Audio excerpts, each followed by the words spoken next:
Hello student, welcome to our online learning platform B2E Learning. Myself Mukul Mishra and I am your chemistry mentor. इससे पहले 2 video upload किए जा चुके हैं। आज मैं तीसरा वीडियो शूट करने जा रहा हूं, तो जिसमें अपन क्या डिस्कस करने वाले हैं, रस सममितीय गणनाएं तथा सीमांत अभिकर्मक, इससे जुड़े हुए क्वेश्चंस हम लोग डिस्कस करेंगे। इससे पहले वाले लेक्चर्स में हम लोगों ने जो बेसिक टर्मिनोलॉजी है केमिस्ट्री की, उसको अंडरस्टैंड करने की कोशिश की थी, और इसके अलावा सेकंड लेक्चर में मोल कंसेप्ट, जो कि एक बहुत इंपॉर्टेंट टॉपिक है, उसको डिस्कस किया था। आज उसी को आगे एक्सटेंड कर रहे हैं और रस सममितीय गणनाएं तथा सीमांत अभिकर्मक से रिलेटेड क्वेश्चंस के बारे में बात करेंगे। तो ज़्यादा समय न लेते हुए सीधे स्टार्ट करते हैं टॉपिक। तो सबसे पहले हम लोगों ने रस सममितीय गणनाएं कैसे करते हैं, इसको समझने के लिए हमें सबसे पहले क्या चाहिए होता है, एक बैलेंस केमिकल इक्वेशन चाहिए होती है। तो एक सिंपल सी बैलेंस केमिकल इक्वेशन यहाँ पर ले लेते हैं, उसके बेसिस पर इसकी गणनाएं कैसे की जा सकती हैं, इसको समझने का प्रयास करते हैं। CH4 की अगर रिएक्शन कराते हैं ऑक्सीजन से, O2 से, यानी कि इसका दहन करा रहे हैं, तो जब इस CH4 का दहन कराते हैं, ऑक्सीजन से क्रिया कराते हैं, हमको पता है कि जब भी कोई हाइड्रोकार्बन की अभिक्रिया होती है तो CO2 और जल प्राप्त होता है। तो CO2 और जल यहाँ पर मेंशन कर लेते हैं। CO2 गैसीय रूप में है, जबकि जल लिक्विड अवस्था में है, O2 गैस है और CH4 भी गैस है। अच्छा, अब इस रिएक्शन को सबसे पहले हमें बैलेंस करना चाहिए। तो जब भी रस सममितीय गणनाओं से संबंधित क्वेश्चन आप सॉल्व करेंगे तो क्या करेंगे, सबसे पहले रिएक्शन जरूर बैलेंस करेंगे, ठीक है। तो रिएक्शन बैलेंस कर लेते हैं। कितने, 2, यहाँ पर 4 हाइड्रोजन है तो 2H2O यहाँ पर लेना पड़ेगा, O2, अभी ऑक्सीजन कितने, 2O2, ये हो गई रिएक्शन बैलेंस। अब रिएक्शन बैलेंस करने के बाद ये हमें क्या इन्फॉर्म करती है, जरा इसके बारे में समझते हैं। तो सिंपली हम क्या कह सकते हैं कि अगर इस रिएक्शन को देखते हुए हम ये कह सकते हैं, हमारे दिमाग में ये थॉट बिल्कुल बनता चला जाना चाहिए क्या, कि 1 मोल अगर अभिक्रिया कराए जाएंगे CH4 के, 1 मोल अणु की अभिक्रिया होती है, तो 2 मोल CO2 2 मोल O2 अभिक्रिया करता है, 2 मोल O2 अभिक्रिया करता है, और 1 मोल CO2 हमें प्राप्त होगा, साथ ही 2 मोल H2O प्राप्त होगा जल के रूप में। अच्छा, इसी को जैसा कि मैंने पीछे के 2 लेक्चर्स में भी बात कही थी कि कुछ अणुओं के अणुभार आपके जबान में लगा बने रहने चाहिए, जिससे क्वेश्चन करने में आसानी होती है। तो ऐसे ही जैसे CH4 का अणुभार कितना होता है, 16 होता है, तो 16 ग्राम 1 मोल के लिए हम क्या बोलेंगे, 16 ग्राम 1 मोल बराबर 16 ग्राम CH4। 2 मोल O2 का मतलब कितने ग्राम, वो एक O2 का मोल बनता है कितने ग्राम से, 32 ग्राम से। 2 मोल कितने से बनेगा, तो भाई 64 ग्राम से। इसी तरह CO2 का 1 मोल कितने ग्राम से बनेगा, 44 ग्राम से। और H2O के 2 मोल कितने ग्राम से बनेंगे, 18 से 1 मोल बनता है, तो टोटल 2 मोल के लिए 36 ग्राम हमें लेना पड़ेगा, 36 ग्राम, ठीक है। इस लेक्चर को अंडरस्टैंड करने के लिए ये जरूरी है कि पहले आपको मोल कंसेप्ट का आइडिया बहुत अच्छे से होना चाहिए। अगर आपने इससे प्रीवियस वाला पार्ट 2 लेक्चर नहीं देखा है तो पहले उसको आप अच्छे से देखिए, उसके प्रॉपर कॉपी में नोट्स बनाकर उसको अंडरस्टैंड कीजिए। इसके बाद इस लेक्चर को आप देखिए तो आपको बहुत बेहतर तरीके से समझ में आएगी बात। तो 16 ग्राम, 64 ग्राम, 44 ग्राम और 36 ग्राम, इनकी मात्रात्मक वैल्यूज हो गई, इनकी मात्राएं हो गई। तो अब इसी को हम व्यक्त करना चाहते हैं संख्यात्मक रूप में। तो संख्यात्मक रूप में हम कैसे, 1 मोल को संख्यात्मक रूप में कैसे व्यक्त करते हैं, तो भाई NaCH4 के अणु अभिक्रिया करेंगे 2Na अणु O2 से, और Na अणु CO2 के बनाएगा ये, और 2Na अणु H2O के बनाएगा, सही है ना। इसी प्रकार हम ये भी कह सकते हैं, अगर आयतनानुसार, ये हमने क्या किया, मोल के अनुसार बताया, मोल संख्या बताई, सबसे पहले मोल संख्या बताई गई, फिर आपको भार बताया गया ग्राम में जो अभिक्रिया करता है किसी बैलेंस केमिकल इक्वेशन में, अगर पूर्ण अभिक्रिया होती है तो। इसी तरह संख्यात्मक मान यानी कि अणुओं की संख्या या कणों की संख्या के रूप में हमने इसी समीकरण को व्यक्त किया। इसके अलावा आयतन के रूप में, आयतन और वो भी एक विशेष स्थिति यानी कि एसटीपी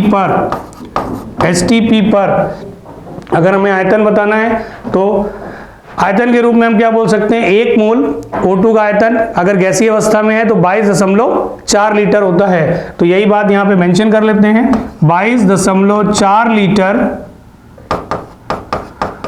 CH4 अभिक्रिया करेगा कितने लीटर ऑक्सीजन से, गैसीय अवस्था है तो इसके लिए 2 मोल का मतलब कितना हुआ, उसका डबल कर लेंगे तो 22.4 का डबल 44.8 लीटर।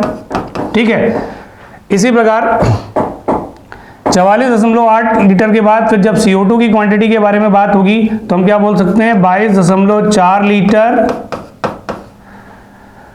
CO2 गैस बनेगी, जबकि जल तो द्रव अवस्था में है, तो द्रव अवस्था के लिए हम 22.4 लीटर वैल्यू नहीं ले सकते। द्रव अवस्था के लिए एक बात आपको पिछले लेक्चर में भी बताई गई थी, कैसे लेते हैं, तो घनत्व के आधार पर लेते हैं। जल का जो ग्राम में भार होता है वही जल का आयतन ml में होता है, इस बारे में हम लोगों ने पिछले लेक्चर में डिस्कस भी किया था। ठीक है, तो क्या ले सकते हैं इसको, सीधे मैं 36 ml यहाँ ले लेता हूँ। ठीक है, अच्छा अब इस तरह से हमने पूरे डेटा को इस बैलेंस केमिकल इक्वेशन के लिए एनालिसिस कर लिया। ठीक है, तो बैलेंस केमिकल इक्वेशन के अकॉर्डिंग ये हमारा एक डेटा इस इक्वेशन के लिए आ गया। तो क्या ऐसे ही अन्य रिएक्शनों के लिए भी क्या आप ऐसा डेटा बना सकते हैं, क्या लिख सकते हैं अपनी कॉपी में? तो कम से कम 2-3 रिएक्शंस के लिए आपको ये काम कर लेना चाहिए, जिससे आपको एक केमिकल इक्वेशन हमें क्या क्या इन्फॉर्म करती है, किस किस तरीके से इन्फॉर्म करती है, उसकी जो मात्राएं हैं वो किस प्रकार से संख्यात्मक रूप में, आयतन के रूप में या भार के रूप में, मोल के रूप में किस प्रकार रिएक्ट करती है, इसका आपको सही आइडिया लग जाएगा। इसके लिए लेकिन आपको कम से कम 2-3 रिएक्शन के लिए पूरा डेटा ऐसे ही जैसे मैंने यहाँ मेंशन किया है वैसे आपको अपनी कॉपी में लिखना चाहिए।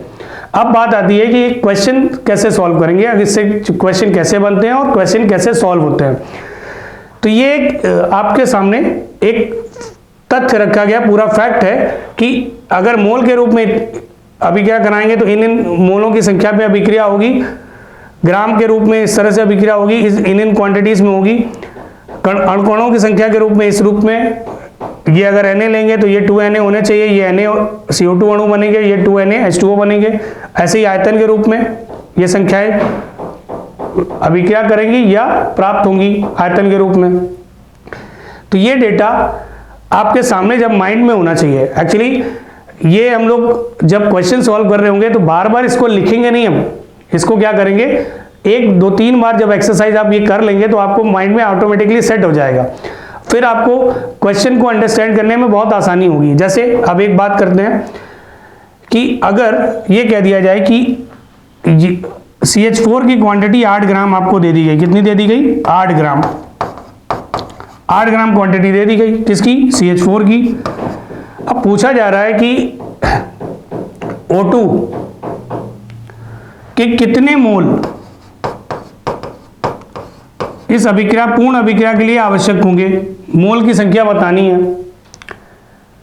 तो अगर ये डेटा आपके सामने है, आपके माइंड में है, तो आप सिंपली ये कह सकते हो कि अगर 16 ग्राम CH4 हम ले रहे हैं, 16 ग्राम, तो उसके लिए 2 मोल O2 की आवश्यकता है ना, उसके लिए 2 मोल O2 की आवश्यकता है। अभी 8 ग्राम के लिए तो भाई हम सिंपली ये कहेंगे कि यूनिटरी मेथड सिंपली लगाएंगे कि 16 ग्राम CH4 के लिए O2 के आवश्यक मोल 2 मोल होते हैं। ये हमें कौन बता रहा है, ये हमें अभी बैलेंस इक्वेशन बता रही है। ध्यान से अगर उसको देखोगे, उसकी बात सुनोगे तो वो साफ साफ इन्फॉर्म करती है कि अगर 1 मोल यानी कि 16 ग्राम लोगे तो O2 के 2 मोल जरूरत पड़ेगी। तो अब इक्वेशन अगर हमें ये इन्फॉर्म करें तो अब हमें 8 ग्राम क्वांटिटी जो कि हमको दी गई थी उसके लिए कितने O2 के मोल आवश्यक है ये निकालना है। तो यूनिटरी मेथड सिंपल लगाया, 8 ग्राम, जब 16 ग्राम के लिए O2 के 2 मोल चाहिए तो 1 ग्राम के लिए कितने, इसी तरह 8 ग्राम के लिए कितना, तो 2 डिवाइडेड बाय 16 गुणे 8 यानी कि कितने मोल चाहिए होंगे। तो हमें भाई 1 मोल केवल आवश्यक होगा O2 का, सही है। अब चलो ऐसे ही अगर ये कहा जाए कि 8 ग्राम हमारे पास CH4 है, कितनी 8 ग्राम क्वांटिटी, और पूछा जाए कि CO2 के कितने अणु प्राप्त होंगे ये 8 ग्राम CH4 का दहन करने से, तो 8 ग्राम CH4 का दहन करने से कितने अणु, ये क्या पूछा जा रहा है ये इस पर ध्यान दीजिएगा कि अणुओं की संख्या पूछी जा रही है, तो अणुओं की संख्या के रूप में ही रिलेट करेंगे ना, फिर तो संबंध जो रिलेशन हम सेट करेंगे वो किस रूप में सेट करेंगे, तो वो सीधे हम ग्राम की संख्या से अणुओं की संख्या से रिलेट कर लें। क्या क्या कह सकते हैं, अगर 16 ग्राम हमने CH4 अभिक्रिया कराते हैं तो CO2 के कितने अणु मिलते हैं, Na अणु मिलते हैं। तो सीधी बात ये लिख लेते हैं यहां पर कि 16 ग्राम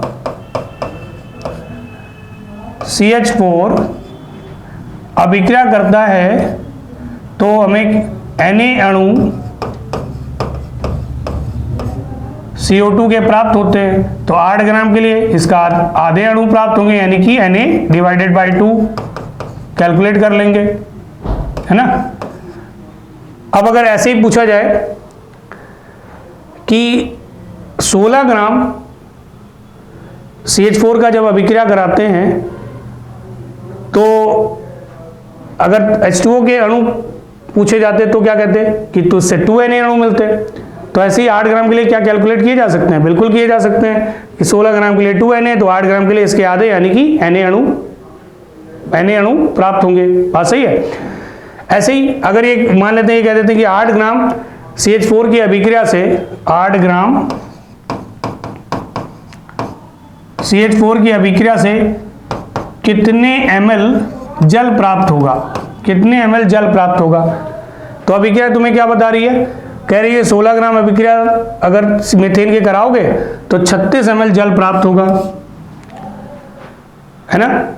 जल ये बात मैं पहले भी बता चुका हूं कि ये लिक्विड अवस्था में है यानी कि द्रव अवस्था में है, तो इसका मतलब इसका आयतन 22.4 लीटर नहीं लेना है, इसको ग्राम के बराबर ही ml में आयतन लेना है। तो इसलिए हम 16 ग्राम अगर 36 ml देता है तो 8 ग्राम कितना देगा, इसका आधा देगा, मतलब 8 ग्राम CH4 हमें कितना दे देगा, इसका आधा 18 ml जल दे देगा। तो ये तो हमने एक एनालिसिस किया, डेटा एनालिसिस किया कि कितनी क्वांटिटी अगर लेते हैं तो कितनी क्वांटिटी प्रोड्यूस होगी। तो क्या ऐसा ही एनालिसिस कुछ दूसरी अभिक्रिया के भी कर सकते हैं, बिल्कुल कर सकते हैं। चलिए देखते हैं तो बात समझ में आती है। और जैसे एक ले लेते हैं reaction C2H4 plus O2 gives 2CO2 plus 2H2O। अब ये इथाइलिन गैस की अभिक्रिया हो रही है एथिलीन गैस की, एथिलीन, ठीक है। तो एथिलीन गैस की अगर अभिक्रिया कराते हैं तो पहले तो हमें सबसे पहला काम क्या करना है, रिएक्शन बैलेंस करनी है। रिएक्शन बैलेंस करने से हमें वो डेटा दिखना शुरू हो जाएगा। जैसे 2 CO2 यहाँ ले लिए, यहाँ 2 H2O भी ले लिए, ये तो ऑलरेडी बैलेंस है, ऑक्सीजन नहीं बैलेंस है, ऑक्सीजन कर लेते हैं तो यहाँ 3 O2 कर लेते हैं। अब हम क्या क्या क्या बोल सकते हैं कि 1 मोल इथाइलिन गैस जब अभिक्रिया कराओगे 3 मोल O2 से तो 2 मोल CO2 बनेगा, 2 मोल जल प्राप्त होगा, ऐसे बोल सकते हैं। इसी तरह अगर हम भार के रूप में व्यक्त करें तो भार के रूप में व्यक्त करेंगे तो क्या बोल सकते हैं, इथाइलिन अणु का अणु भार कितना होता है 28, कार्बन 12, 24, 2 कार्बन है इसलिए, और फिर 4 और जोड़ दिया 28। तो 28 ग्राम की इथाइलिन की जब अभिक्रिया कराओगे तो कितने ग्राम O2 की आवश्यकता होगी, तो कितने ग्राम O2 की आवश्यकता होगी, तो 1 मोल बनता, यहाँ कितने मोल है, यहाँ 3 मोल दिख रहे होंगे क्योंकि स्टोकियोमेट्रिक कोफिशिएंट 3 है, रस समिति गुणांक 3 है। तो इसका मतलब ये हुआ कि 3 गुणे 32, 1 मोल का भार 32 होता है, तो 3 गुणे 32 यानी कि 96 ग्राम हमको 96 ग्राम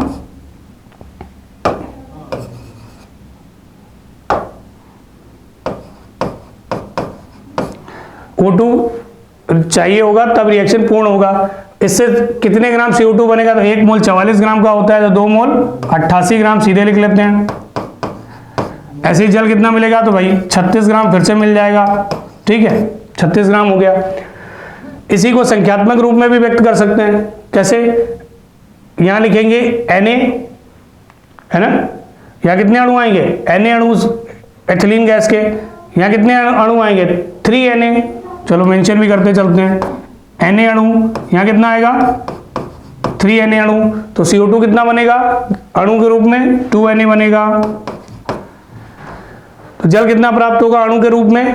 तो भाई ये भी 2 Na प्राप्त होगा। क्यों? तो इस तरह से आपको अणुओं के रूप में ये संख्या प्राप्त हो गई। अब आगे बात करते हैं कि अगर आयतन के रूप में व्यक्त करते हैं तो 22.4 लीटर यहां लेना होता है ना, कि 22.4 लीटर अगर एथिलीन गैस लोगे तो 22.4 गुणे 3 क्यों यहां लगा रहा है? क्योंकि यहां पे 3 मोल एक साथ अभिक्रिया कर रहे हैं। तो 3 मोल के लिए यानी कि ये 67.2 लीटर अभिक्रिया करेगा। ऐसे ही CO2 कितना प्राप्त होगा जो कि गैसीय रूप में है? तो डबल यानी कि 44.8 लीटर। इसी प्रकार जल कितना प्राप्त होगा? अब जल यहां पर फिर वही बात, यहाँ ये लिक्विड अवस्था में है, ये गैस है, ये गैस है, तो इनके लिए तो हमने आयतन के रूप लीटर में ले लिया STP पर। ये सारे आयतन किसमें है? STP स्थिति में है। तो यहां पर लेकिन ये बात नहीं रख सकते, तो क्या रखना होगा? हमें पता है कि जल के लिए डेंसिटी 1 होती है, तो 36 ग्राम बराबर 36 ml ले सकते हैं। ठीक है, तो इस प्रकार ये डेटा इस तरह से आपके सामने ऑलवेज रहना चाहिए, हर बार लिखने की जरूरत नहीं होनी चाहिए। अभी तो क्या कर रहे हैं? मेंशन कर रहे हैं, क्योंकि फर्स्ट टाइम अगर हो सकता है आप सीख रहे हो तो हो सकता है लिखना पड़ सकता है आपको कि सारे डेटा को आप एक बार लिख के देख लें। लेकिन जब ये 2-3 बार मैंने कहा ना कि जैसे 2-3 बार आप एक्सरसाइज कर लेंगे फिर आपको इसकी जरूरत नहीं पड़ेगी, वो ऑटोमेटिकली आपके माइंड में वो फिगर आने शुरू हो जाएंगी। तो लेकिन इसके लिए 3-4 रिएक्शंस के लिए आपको प्रैक्टिस जरूर कर लेनी चाहिए पूरे डेटा को। ये जितना भी डेटा यहाँ लिखा गया है ऐसे ही सभी 4 रिएक्शंस के लिए जो आप प्रैक्टिस के लिए ले रहे हैं उनके लिए लिख लेनी चाहिए आपको, और ये रियली हेल्पफुल होगा। तो आपको अगर आपने किसी वजह से मोल ये स्टोइकियोमेट्रिक कोफिशिएंट के क्वेश्चन में आपको प्रॉब्लम आती है तो कम से कम ये काम पहले कर लेंगे तो आपको आसानी होना शुरू हो जाएगी। 4 रिएक्शन को ही लीजिए और कोशिश करिए कि वो रिएक्शन बहुत ही साधारण ना हो, थोड़ी बहुत ऐसे बहुत ही सिंपल रिएक्शन भी ना हो कि आराम से H2+O2 या H2+Cl2 इस तरह की रिएक्शन भी ना हो। थोड़ी रिएक्शन में जिसमें कई सारे रिएक्टेंट और प्रोडक्ट हो ऐसे करके लिख दीजिएगा, और उनकी अवस्थाएं भी अगर अलग अलग हो तो और बेहतर है। ठीक है, खैर इस तरह से आप डेटा का एनालिसिस कर सकते हैं। अब आगे बात करते हैं, अब इनसे क्वेश्चन कैसे आते हैं। तो क्वेश्चन भाई जैसे एक रिएक्शन ले लेते हैं, चलो इसी C2H4 से ही स्टार्ट करते हैं। C2H4O2 गिव्स 2CO2 2H2O, ये बैलेंस इक्वेशन है, इसको ये 3O2 बैलेंस इक्वेशन आ गई।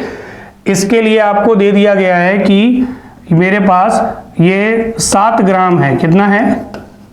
7 ग्राम एथिलीन गैस है। आपसे पूछा जा रहा है कि इसके O2 के कितने ग्राम की आवश्यकता होगी, इसकी ग्राम मात्रा पूछी जा रही है। इसके अणुओं की संख्या कितनी प्राप्त होगी अगर अभिक्रिया हो जाए, अणुओं की संख्या, अणु संख्या कितनी प्राप्त हो जाएगी ये पूछा जा रहा है। फिर ये पूछा जा रहा है कि जल का भार ग्राम में हमें कितना प्राप्त होगा। ठीक है, ये भी पूछा जा रहा है। तो 7 ग्राम एथिलीन गैस की अभिक्रिया कराई जा रही है ऑक्सीजन से। तो बैलेंस केमिकल इक्वेशन में क्या बता रही है कि 1 मोल 3 मोल का कॉम्बिनेशन है यहां पर। तो 1 मोल का मतलब एथिलीन के 1 मोल का मतलब कितने ग्राम? 28 ग्राम। तो 28 ग्राम आप ऊपर ऐसे मेंशन कर लीजिए। अब 28 ग्राम से O2 कितने ग्राम रिएक्ट करेगा, तो अभी थोड़ी देर पहले हम लोग बात की थी 3 मोल यहाँ पर अभी क्या कर रहे हैं, 1 मोल बनता है 32 से, तो 3 मोल कितना हो जाएगा, तो यहाँ पे आप सीधे ऐसे लिख लो 3 × 32, इतना तो लिख ही सकते हैं 32 ग्राम। तो अब ऐसा इसलिए कर रहे हैं, जिस क्वांटिटी में हमको ग्राम में अगर चाहिए आंसर तो सीधे उसी में व्यक्त करें ना, वैसे मोल के आधार पे भी कर सकते हैं लेकिन सीधे उसी में अगर व्यक्त कर लेते हैं तो क्वेश्चन जल्दी सॉल्व हो सकता है, थोड़ा कम समय लग सकता है पहले। तो हमने क्या किया, इसी को सीधे ग्राम में व्यक्त कर लिया। अब स्टेटमेंट हमसे इक्वेशन हमसे इन्फॉर्म कर रही है कि 28 ग्राम अगर एथिलीन गैस के आप लोगे तो 96 ग्राम हमको O2 की आवश्यकता होगी। तो बस अब यूनिटरी मेथड लगा देना है, 28 ग्राम C2H4 हमें दे रहा है 96 ग्राम O2, तो 7 ग्राम के लिए कितनी, तो 96/28 × 7 सॉल्व कर लेंगे, आंसर आ जाएगा, हो जाएगा। अच्छा, इसी तरह अगर ये पूछा जाए कि इसके अणुओं की संख्या बताओ कितनी प्राप्त होगी, तो फिर यहीं से रिलेट करना शुरू करो। अभिक्रिया को ध्यान से देखो, क्या कह रही है अभिक्रिया कि एथिलीन के 1 मोल मतलब 28 ग्राम की अभिक्रिया होती है तो 2 मोल CO2 बनता है। तो 2 मोल CO2 का मतलब अणु की संख्या के रूप में कितना बोल सकते हैं, 2Na बोल सकते हैं। तो ऐसा करते हैं, यहाँ पे ये मेंशन कर लेते हैं, इससे 2Na बनेंगे। तो 28 ग्राम देता है 2Na, तो आ गया 28 ग्राम CH2H4 के संगत CO2 की क्वांटिटी अणुओं की संख्या के रूप में 2NaCO2 अणु, ऐसा लिख सकते हैं ना। तो अभी 7 ग्राम के लिए कितनी होगी, बस अब कैलकुलेशन कर लेनी है, 2Na / 28 × 7, आंसर आ गया। इसी प्रकार 1 मोल, फिर से अब H2O का भार ग्राम में बताना है, फिर से शुरू करना पड़ेगा। अच्छा, यहीं से क्यों शुरू कर रहे हैं बार बार, क्योंकि यही तो क्वांटिटी दी गई थी। तो जब हम तुलना करेंगे जब हम निकालेंगे किसी की क्वांटिटी, तो जो गिवन क्वांटिटी है उसी से रिलेट करना पड़ेगा। तो 7 ग्राम अगर हमारे पास एथिलीन गैस दी गई है, तो इसके एथिलीन के अगर 28 ग्राम होते तो हम यहाँ जल कितना प्राप्त करते, तो 36 ग्राम प्राप्त करते। कौन बता रहा है, ये रिएक्शन बता रही है हमें कि अगर ये 28 ग्राम लोगे तो ये 36 ग्राम बनेगा। तो अभी 7 ग्राम लोगे तो क्या होगा, 7 ग्राम C2H4 के लिए हमें कितना प्राप्त होगा, तो 36 ग्राम मिलता है 28 ग्राम से। तो 7 ग्राम के लिए हम क्या लिखेंगे, 36/28 × 7, ये कर लेना है, कैलकुलेशन हो गया। तो सिंपली हमने क्वेश्चन सॉल्व कर लिया। ऐसे ही आगे बढ़ते हैं। अब हम अगर मान लेते हैं कि रिएक्शन दी गई है N2 + thrice H2 gives NH3, ये एक अभिक्रिया दी गई है और इसमें ये दे दिया गया है कि ये 0.5 मोल दे दिए गए हैं और ये कह रहे हैं कि H2 का आयतन बताना है, आयतन NTP पे बताना है जो इस अभिक्रिया को पूर्ण करा दे। अभिक्रिया को पूर्ण कराना है। N2 लिया है 0.5 मोल, आयतन NTP पर अभिक्रिया कराना है। कितना आयतन आवश्यक होगा ये पूछा जा रहा है। NH3 का भार ग्राम में बताना है, जो भार ग्राम में, राइटिंग थोड़ा सा, हाँ बस भार ग्राम में सही कर लिया, चलो हाँ, तो भार ग्राम में बताना है हमको। तो अब अभिक्रिया हमको क्या इन्फॉर्म कर रही है, पहले अभिक्रिया तो बाद में इन्फॉर्म करेगी, पहले उस रिएक्शन को बैलेंस करना पड़ेगा। अगर रिएक्शन बैलेंस नहीं करोगे तो सारी बात ही गलत हो जाएगी। तो सबसे पहला काम इन क्वेश्चंस को करने में हमें क्या करना है, रिएक्शन बैलेंस करना है। फिर उस रिएक्शन को ध्यान से देखना है, वो हमसे क्या कह रही है, वो हमको क्या समझाना चाह रही। तो क्या समझाना चाह रही है, वो समझाना ये चाह रही है कि अगर 1 मोल N2 लोगे तो 3 मोल H2 हमें अभिक्रिया के लिए जरूरत पड़ेगी। अब रिएक्शन बैलेंस करने में क्या आएगा, 2NH3 मोल हमें प्राप्त होंगे। अगर 1 मोल N2 लोगे, 3 मोल H2 से अभिक्रिया कराओगे तो 2 मोल NH3 प्राप्त होगा। यही ना बैलेंस इक्वेशन, यही इन्फॉर्म कर रही। तो अभी मोल के रूप में बोला है, लेकिन हमको तो आयतन चाहिए था, तो सीधे ऐसा करते हैं कि आयतन या भार के रूप में ही ये बात रिलेट कर लेते हैं। क्या बोलेंगे कि 1 मोल, अगर इसका 1 मोल लेते हैं, मोल, इसको मोल में क्यों ले रहे हैं, क्योंकि इसकी गिवन क्वांटिटी मोल में ही दी गई थी, तो मोल से ही रिलेट करना है। तो 1 मोल अगर N2 अभिक्रिया करता है तो H2 के कितना आयतन चाहिए होगा। अगर 1 मोल पूरा रिएक्ट करता तो हम कहते हैं कि 3 × 22.4 लीटर की हमें H2 की आवश्यकता होती। मतलब 1 मोल N2 के लिए आवश्यक H2 का आयतन 3 × 22.4 H2 आयतन हमें चाहिए होगा NTP पर।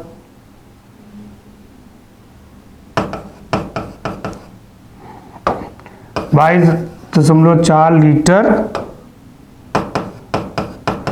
H2 चाहिए होगा, है ना। तो अभी 0.5 मोल के लिए तो भाई सिंपल है, कर लेंगे 3 × 22.4 divided by 1 multiplied by 0.5, solve कर लेंगे, आंसर आ जाएगा। अब हमको भार बताना है, तो क्या लिखेंगे, क्योंकि 1 मोल अभी क्या हमको बता रही है कि अगर 1 मोल N2 लोगे तो NH3 कितने मोल बनेगा, 2 मोल। 2 मोल का मतलब कितना, ग्राम में कितना, तो 1 मोल NH3 का बनता है 17 से, 2 मोल बनेगा 34 से, तो यहाँ 34 ग्राम सीधा सीधा लिख लेते हैं। कहने का मतलब 1 मोल N2 के करस्पॉन्डिंग NH3 मात्रा कितनी है, 34 ग्राम। 34 ग्राम NH3, तो आधे मोल के लिए निकाल लेते हैं फटाफट। तो 34 बटे 1 गुणे 0.5 17 ग्राम, है ना। इस तरह से हमारा क्वेश्चन बड़े आसानी से सॉल्व हो जाता है। तो ऐसे क्वेश्चन बहुत सिंपली सॉल्व हो जाते हैं, बस थोड़ा सा कैलकुलेशन में ध्यान रखना पड़ता है कि कैलकुलेशन हमारी सही रहे, क्योंकि कैलकुलेशन अगर गड़बड़ हो गई तो फिर तो कुछ नहीं हो सकता। तो कैलकुलेशन में ध्यान रखिए, क्वेश्चन बहुत आसान होते हैं, बस केवल क्या रखना है कि एक कैलकुलेशन में ध्यान देना है। दूसरी बात, रिएक्शन को बैलेंस करना जरूरी है। सब जब भी क्वेश्चन सॉल्व कीजिए पहले रिएक्शन बैलेंस कीजिए, तब क्वेश्चन स्टार्ट कीजिए। और तीसरी बात कि रिएक्शन को जब आप बैलेंस कर लेते हैं तो उसका सही आकलन कीजिए कि उसमें मात्राएं कौन कौन सी कितनी कितनी रिएक्ट कर रही, कितनी कितनी बन रही हैं। तो अब बात करेंगे सीमांत अभिकर्मक की। अब ये सीमांत अभिकर्मक क्या है, तो परिभाषा के हिसाब से सीमांत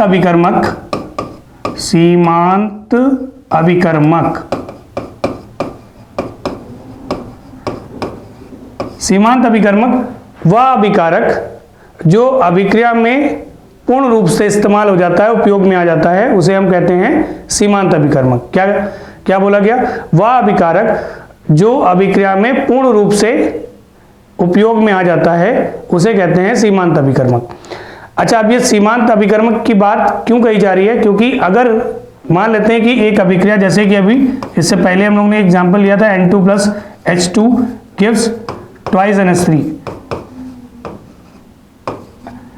इस अभिक्रिया में 2 अभिकारक की क्वांटिटीज एक साथ दे दी जाती। मान लेते हैं हम ये कहते हैं कि हमारे पास 0.5 मोल N2 है और 5 ग्राम H2 है। तो इन दोनों क्वांटिटीज जो दी गई हैं, कोई ना कोई एक ऐसा यौगिक जरूर होगा N2 और H2 में जो पहले खत्म हो जाएगा, पहले कंज्यूम हो जाएगा अभिक्रिया के दौरान। और जो पहले कंज्यूम हो जाएगा यानी कि समाप्त हो जाएगा, वो उसे ही हम क्या कहेंगे, सीमांत अभिकर्मक कहेंगे।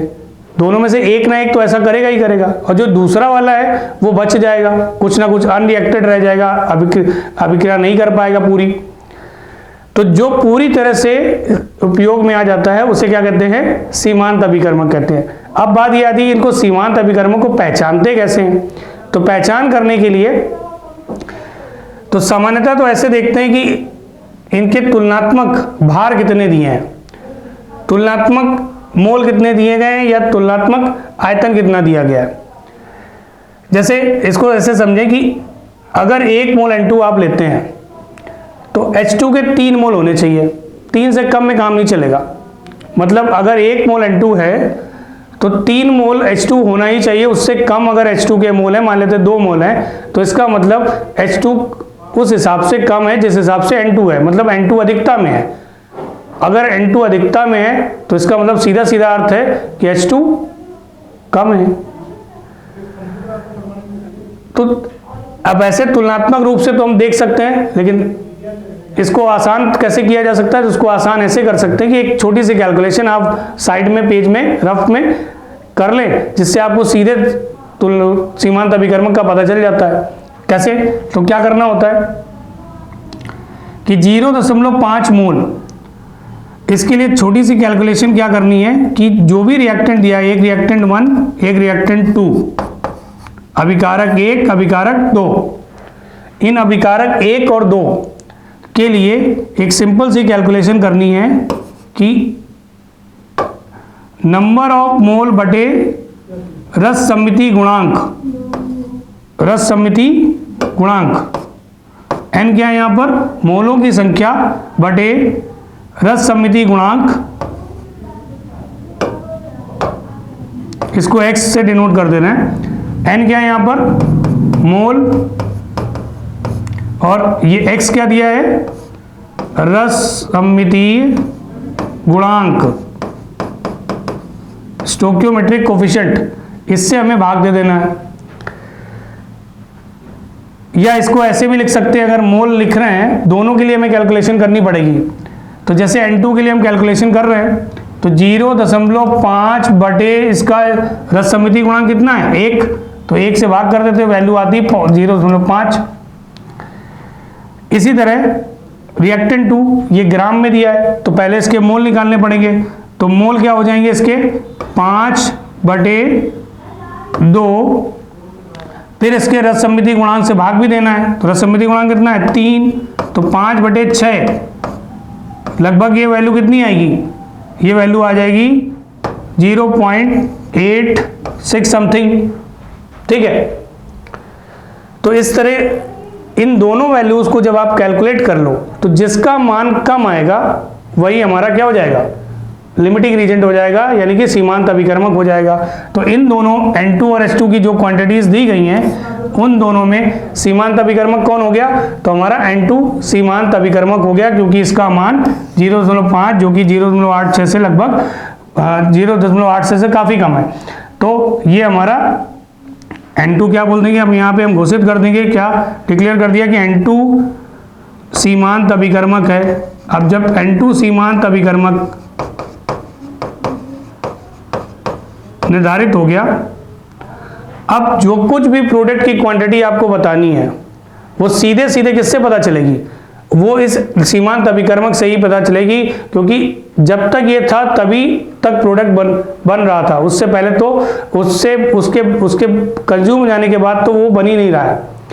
तो सीधा N2 से आपको अगर NH3 प्राप्त करनी तो इसी से रिलेट कर लेना है कि 0.5 मोल N2 से कितना NH3 प्राप्त होगा, ये कैलकुलेट कर लेना है। तो अब क्वेश्चन हमारे लिए बिल्कुल वैसे ही हो गया जैसे पहले था कि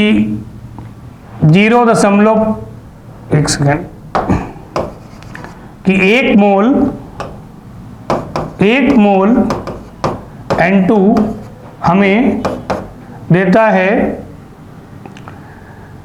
34 ग्राम NH3। अगर इसको NH3 को भार के रूप में व्यक्त करना है, ग्राम में मात्रा निकालनी है, तो हम कह सकते हैं 1 मोल N2 34 ग्राम NH3 देता है, तो 0.5 मोल कितना देगा, तो 17 ग्राम आंसर हमारा हो जाएगा। तो सीमांत अभिकर्मक ज्ञात करने के लिए आपको क्या करना है, बेसिकली मोल बटे रस सम्मिति गुणांक का कैलकुलेशन करना है, जिससे सीमांत अभिकर्मक पता चलेगा।